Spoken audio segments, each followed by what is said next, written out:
यहाँ से स्टार्ट करेंगे। डेली टारगेट यहाँ पर देखेंगे। आज यहाँ पर डे नंबर 27 है, ठीक है, डे 27। और यहाँ पर आज आपको क्या क्या टारगेट में कवर करना है, राइट।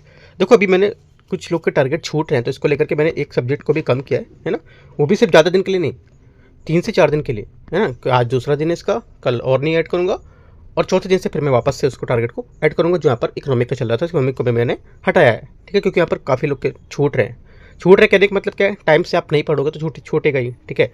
तो आपको टाइम से रेगुलरली चीज़ करते जाना है ना। क्योंकि देखो ये भी ध्यान रखना है कि यूपीएससी पेपर है, उसको लेकर के मैं आपको टारगेट दे रहा हूँ, है ना। टारगेट जो प्लान बनाया है, राइट, क्योंकि आपको रिवीजन का भी बाद में टाइम चाहिए, है ना। वरना तो मैं आपको एक ही सब्जेक्ट देता, ठीक है। लेकिन यहाँ पर सब्जेक्ट देना, और कुछ नए सब्जेक्ट नहीं है कि आप नए सब्जेक्ट सोच रहे हो, नए सब्जेक्ट हैं तो कहीं मिलेंगे नहीं, कहीं टॉपिक में कैसे कवर करो, पूरे साल भर आपने नहीं पढ़ा तो वो देखो नहीं साल भर पढ़ा, वो आपकी जिम्मेदारी है कि हम आपने क्यों नहीं पढ़ा, है ना। हम लोग यहाँ पर जितने लोग हैं अपने चैनल पर, सब लोग ने कंटेंट यहाँ पर तैयारी की है, पढ़ा है, ठीक है, और रिवीजन भी कर रहे हैं। तो मैंने यूट्यूब पे इसलिए कराया क्योंकि जो और भी लोग हैं कुछ उनका भी थोड़ा हेल्प हो जाएगा, इसलिए मैंने यूट्यूब पे भी कराया। काफ़ी टाइम पहले अपडेट भी मैंने दिया हुआ था कि टारगेट स्टार्ट करूँगा, है ना। तो आते हैं, फिलहाल जिनका छूटा है आप यहाँ पर 2 से 3 दिन में कवर करो पूरा, ठीक है।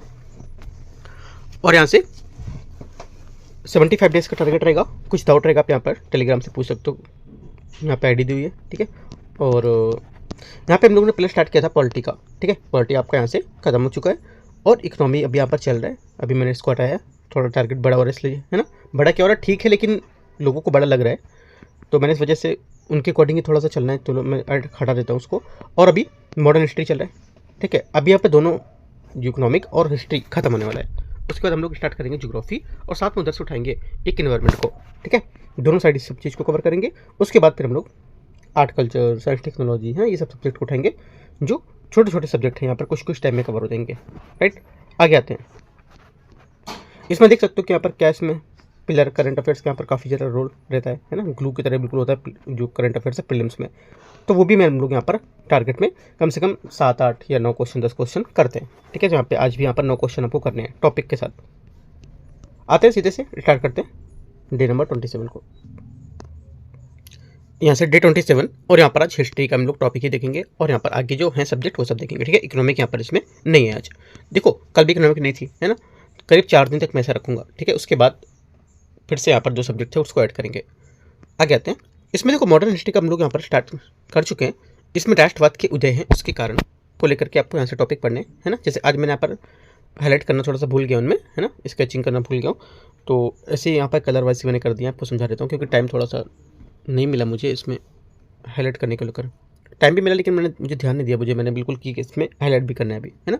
कोई नहीं, यहाँ पर मैंने जो कलर वाइज दिया उससे आप समझ सकते हो, ठीक है। मैं बता दूंगा यहाँ पे, जैसे कि यहाँ पर दे रहा है कि ब्रिटिश शासन का प्रभाव राष्ट्रवाद उदय के कारण के लेकर अगला टॉपिक था, है ना। इसमें यहाँ पर आप करेंगे जो राजनीतिक प्रशासन है उनका एकीकरण कैसे हुआ, आर्थिक शोषण और ड्रेन ऑफ वेल्थ की थ्योरी थी, इसी टॉपिक के अंतर्गत आप पढ़ेंगे, ठीक है। देखो आप अगर जैसे कि यूपीएससी में क्वेश्चन आता है ड्रेन ऑफ वेल्थ थ्योरी को लेकर क्वेश्चन आता है पेपर में, ठीक है, तो आपको एक पिक्चर बन जाएगा वहाँ पर कि मैंने राष्ट्रवाद के उदय के कारण में पढ़ा था ये।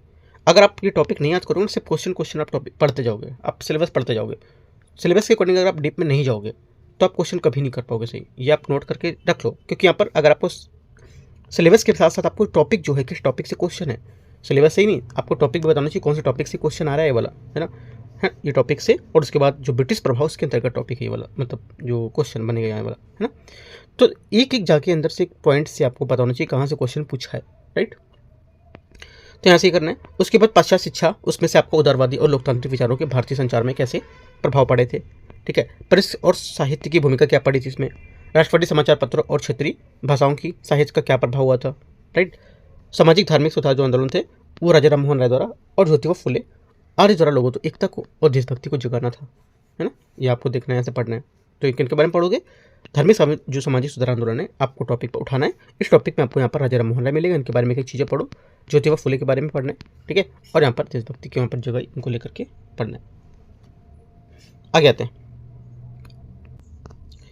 आगे यहाँ पर टॉपिक है इसमें सामाजिक धार्मिक सुधार हो गया, दमनात्मक नीतियाँ क्या थी इसमें, लॉर्ड रिटन था उसकी नीति क्या थी, जैसे वर्नाकुलर प्रेस एक्ट और इल्बर्ट बिल विवाद, यहाँ पर इसकी दमनकारी नीतियाँ थी, ठीक है। ये यहाँ पर करोगे तो यहाँ से क्या होगा, आपका ये पूरा टॉपिक जो रहेगा पहला वाला ये खत्म हो जाएगा इतनी चीज़ें पढ़ने के बाद, राइट।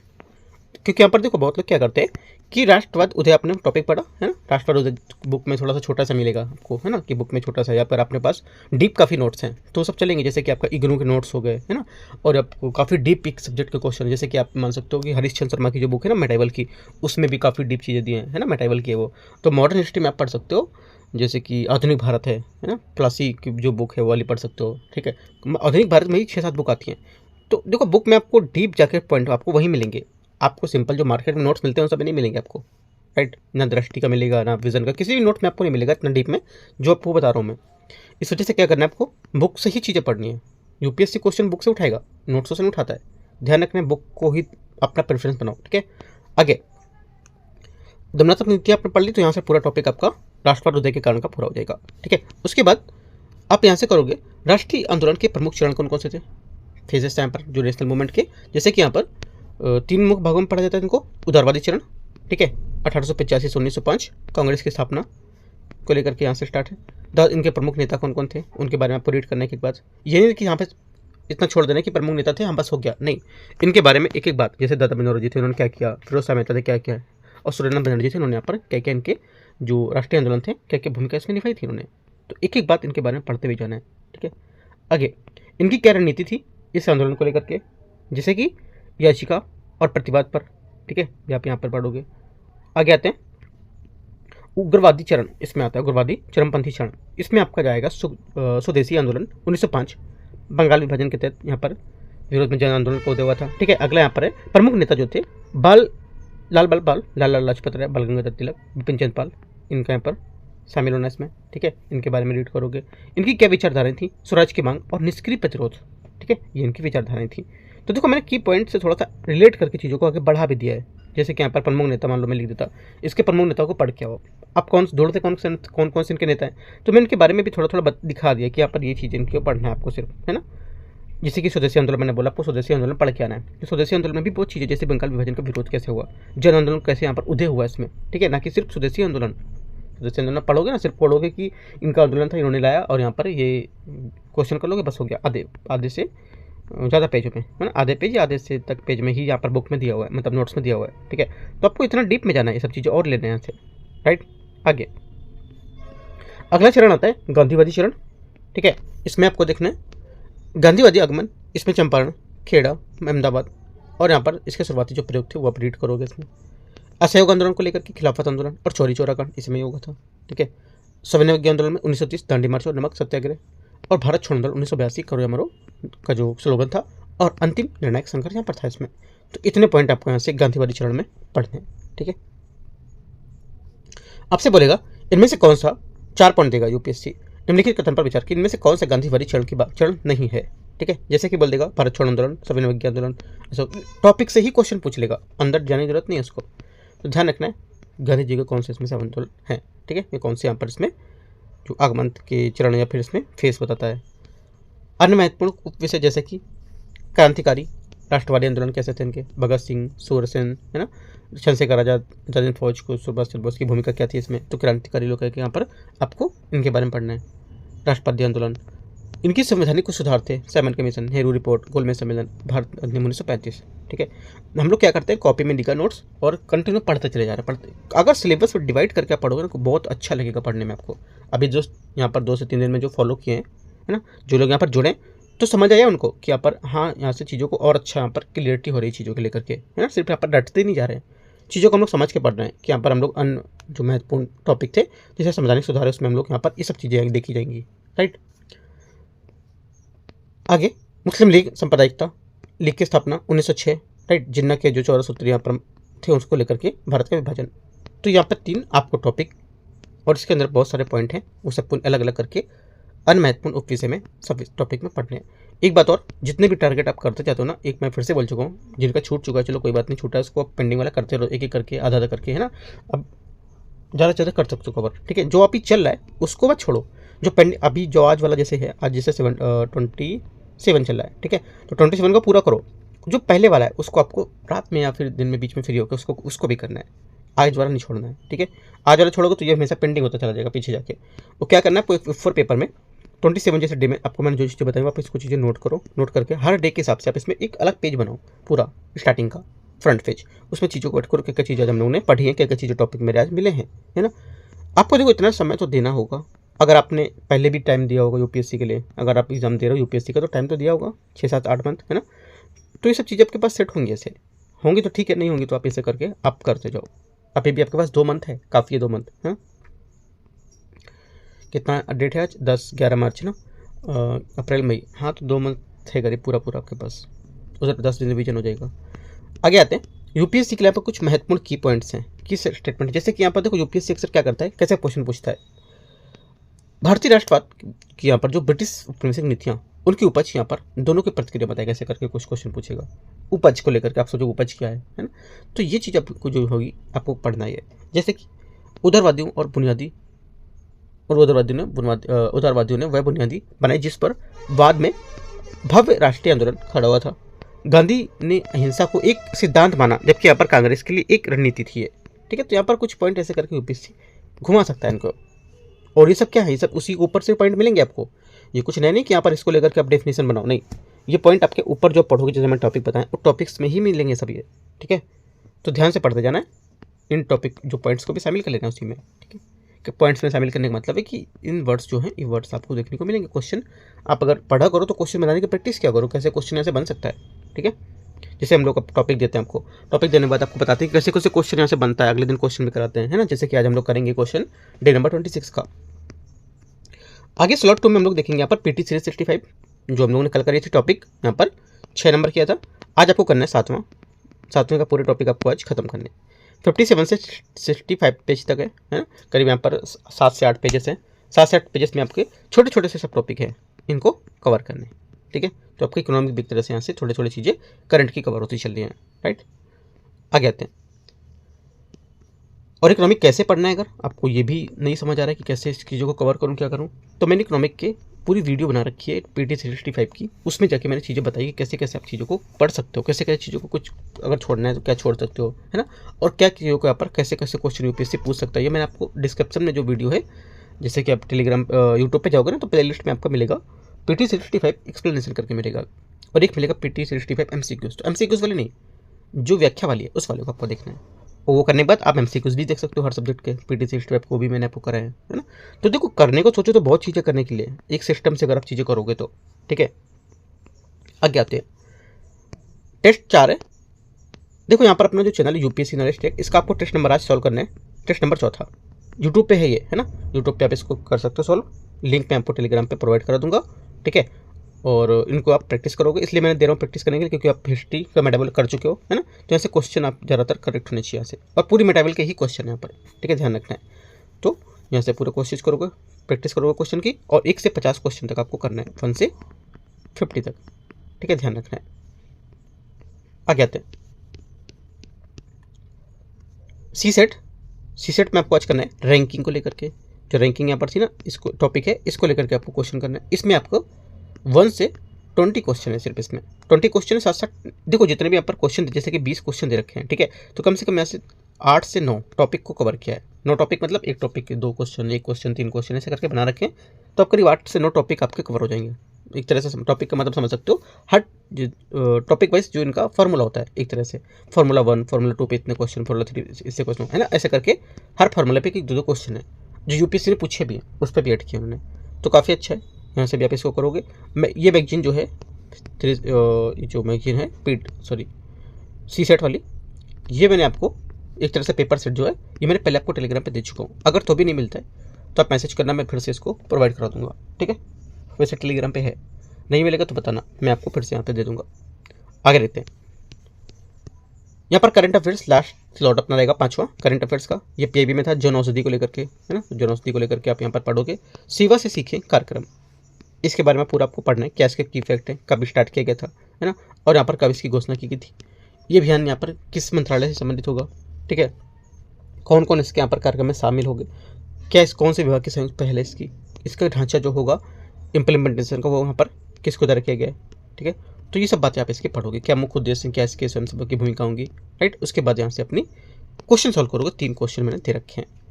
सेवा से सीखे कार्यक्रम के बारे में विचार करना है, पहला क्वेश्चन है, ये दूसरा क्वेश्चन है, ठीक है।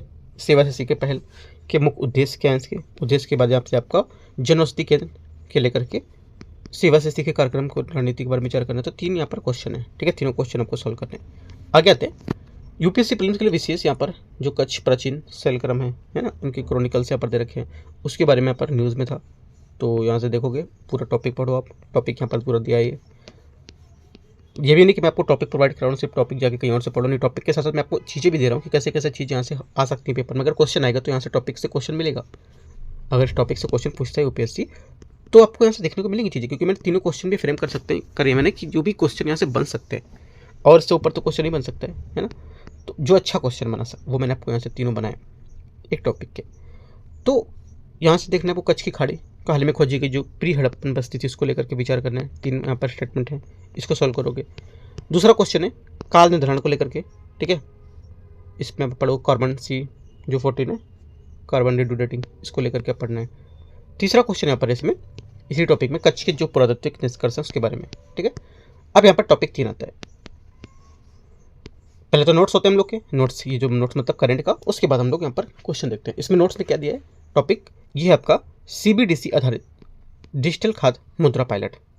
इसके बारे में देखोगे क्या इसका मुख्य पॉइंट है, कब यहाँ पर लॉन्च की गई थी, किसके द्वारा लॉन्च की गई थी, क्या इसका तकनीकी पॉइंट होगा, है ना, क्या यहाँ पर इसकी समावेशता है, क्या सुरक्षा होगी, है ना, और यहाँ पर इसके कुछ सिग्निफिकेंस क्या होंगे, पारदर्शिता क्या है, AI का उपयोग यहाँ पर कैसे इसको काम करेगा, ठीक है, और अन्य चक्र को लेकर के क्या है, ठीक है, अन्य सहायता यहाँ पर होंगी। तो ये सब पोर्टल के बारे में भी दे रखे हैं। एक एक चीज़ आप पढ़ोगे, अच्छे से पढ़ना है, एकदम से नहीं कि मुझे टारगेट खत्म करना है, सिर्फ खत्म नहीं करना है, आपको चीज़ें भी आनी चाहिए यहाँ से। ये बात हमेशा याद रखना है, चीज़ें आपको जरूर आना चाहिए, क्योंकि आप चीज़ आने के लिए ही पढ़ रहे हो।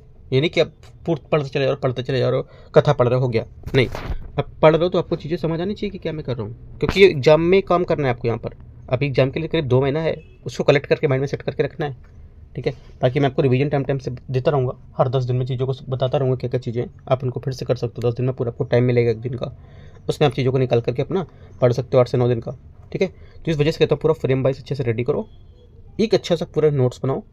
अगर स्टार्टिंग से आप जुड़ो तो एक अच्छा सा इकोनॉमिक और पॉलिटी सबका नोट्स बन गया होगा, है ना। आगे आते हैं, इसमें आप क्वेश्चन सॉल्व करोगे, क्या क्वेश्चन है, ठीक है। पहला क्वेश्चन ये दे रखा है, दूसरा डिजिटल सार्वजनिक जो वितरण प्रणाली PDS है उसको लेकर के बताने कौन सा इसमें से सही सम्मिलित कर रहा है, और भारत सेंट्रल डिजिटल करेंसी है उसके बारे में क्वेश्चन है। तो 3 क्वेश्चन, ये 3 ऊपर 3 टॉपिक, मतलब 3 क्वेश्चन यहाँ पर दे रखे हैं, 3 टॉपिक के, तीनों टॉपिक के टोटल 9 क्वेश्चन है। 9 में आपके कितने क्वेश्चन सही होते हैं बहुत लोग नहीं बताते कितने सही हैं, ठीक है, मत बताओ, कोई बात नहीं, जिसको बताना है अपना बता सकते हो आप, ठीक है। मैं कुछ सजेस्ट भी करूँगा अगर कुछ गलत होगा तो, राइट। तो जितने भी सही होते हैं 4, 5, 8, है ना, 2, 3, कितने भी सही होते हैं, एक भी क्यों ना सही हो, ठीक है, एक सही होगा तो आप ऐसे काफ़ी चीज़ सीखोगे गलती होगी तो, राइट। क्योंकि हर चीज़ आप स्टार्टिंग से ही नहीं सब किसी को आती है कि हाँ अगर मैं आया तो मुझे मेरे पास 9 नंबर आएंगे, मैंने पूरा पढ़ लिया उसके बाद 9 आने चाहिए, इससे कम आएगा तो नहीं, हो नहीं सकता, मेरी बेइज्जती होगी, ऐसा कुछ नहीं है, ठीक है। देखो बेइज्जती किसकी होती है पता है, जिसकी इज्जत होती है, राइट, ध्यान रखना हमेशा, किसी की बेइज्जती नहीं होती पढ़ाई में की। और एक बात, पढ़ाई में किसी की ना बेइज्जती होती ना पढ़ाई में कोई एज देखी जाती कि कितने साल को फिर भी पढ़ रहे हो, कोई मेंशन नहीं करता इसको लेकर के। तो ये सब वो फालतू चीज़ें ना, इसको माइंड से निकालो, राइट।